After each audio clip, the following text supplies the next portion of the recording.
Is Faker the greatest human to ever touch a mouse and keyboard? With this world's win, his fifth, Faker hasn't just raised the question, he's demanded it. So let's talk about it. Is Faker the esports GOAT?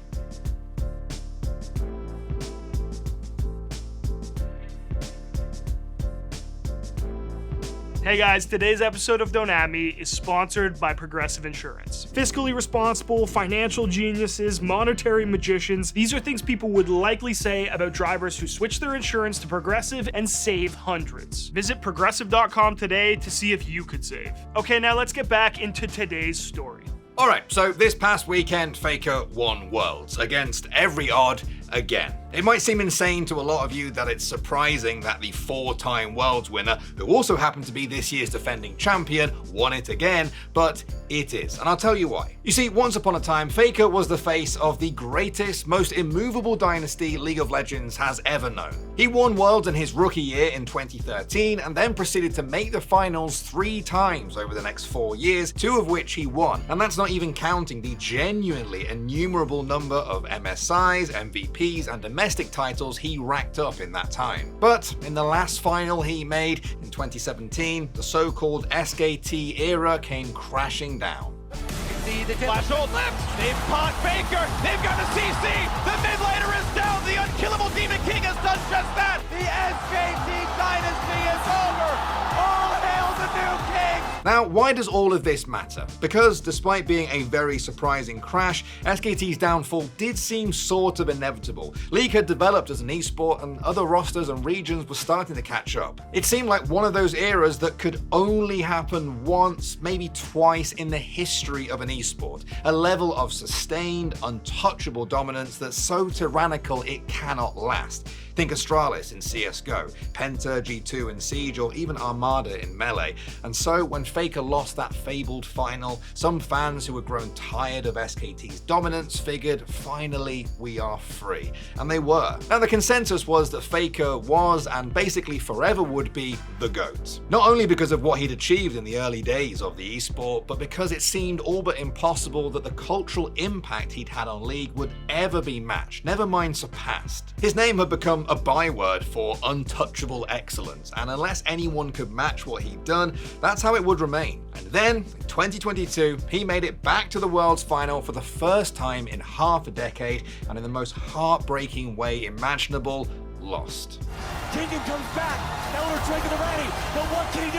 Q3, no damage just yet. Elder Drake, the execute, Sales is down. But in spite of the heartbreak, the climb back did really truly cement Faker's GOAT status above other off-mentioned picks like Uzi, Ruler, or Deft. It sounds crazy now, but remember, at the time it had been 5 years since Faker had even won a domestic title. The fact that he climbed his way back to a World's final and narrowly lost was incredible, even by his standards. Then a year later, he won Worlds, off the back of this play. TP coming in, Faker looking to make a play, he gets Ruler, Faker predicts Ruler's flash, he gets there first, he catches him with the ultimate, it is a clean ace! And then this past weekend, despite being 1 game away from not even qualifying for Worlds, he won it again. Off the back of, was it the Silas Rakan ult steal? Was it the Galio play mid, the Galio play top? All 3? Take your pick. The point is that Faker's resurgence has reached the point of unbelievable. Was he always the greatest League player of all time? Yes, obviously. But what's truly stupendous about this era of Faker-inflicted dominance is that it's somehow greater than the first. 3 Worlds finals in the span of 3 years. 2 back-to-back wins, all with the same roster, and it's in a wildly more competitive era of League. The idea that Faker could initiate a second SKT Dynasty is already nuts. The idea that it could be more impressive than the first one is lunacy, and yet here we are. But the point of all this isn't to talk about Faker in the context of League, it's to talk about Faker in the context of esports in general. It's gotten to the point where we have to seriously reckon with the idea that Faker is the greatest gamer ever.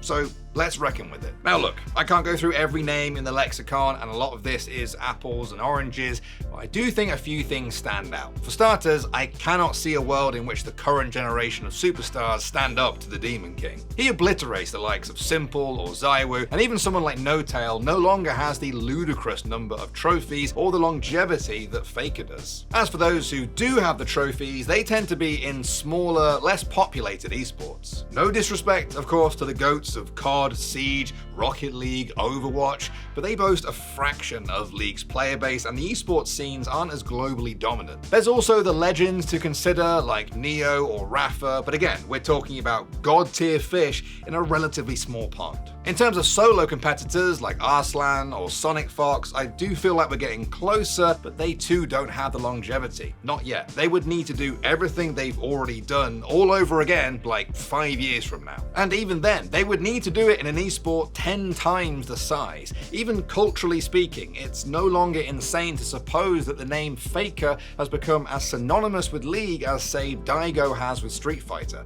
That's not sacrilege, it's a fact. For me, the only esports competitor who might still outshine Faker is God himself, Flash. For those who don't know, Flash is a Brood War divinity who is widely considered to be both the greatest StarCraft player in history and the single greatest gamer ever to touch a mouse and keyboard. We actually did a video about his rivalry with Jaedong way back in the day that literally no one watched, but it is a great starting point for anyone looking to learn about the most talented gamer ever to walk this earth. We could go in depth about Flash's statistics, trophy cabinet, or cultural godhood, but all there really is to say is that he's basically the only esports competitor in history for whom there is simply no answer. No way to outplay him, out-strategize him, anything. His nicknames range from the ultimate weapon to just God. He literally switched his preferred StarCraft race to random. The only actual comparison I can think of is Magnus Carlsen in chess. He's that untouchable.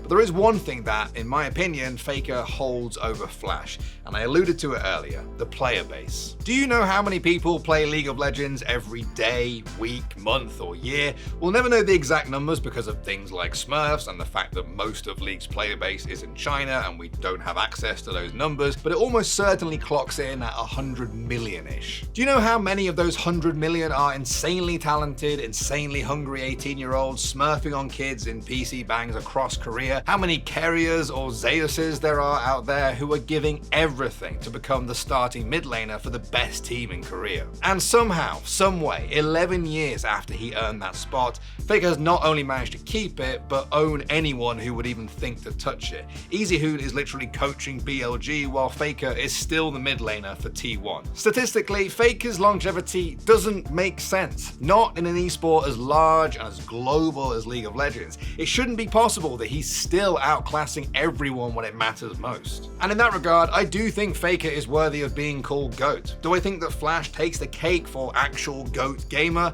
Perhaps. But there is no question that Faker has risen above every other competitor since Flash. In fact, the greatest compliment I can give Faker is to regard him as the only player in any esport for whom it is not an insult to Flash to be compared to. I do think they are on the same pedestal. Anyway, that's basically it. What Faker has achieved is truly remarkable and does in fact transcend League of Legends. He has absolutely etched his name into the annals of history and is undeniably one of the most dazzling competitors on the planet. What a testament to his greatness that even after all these years, Faker can still surprise us.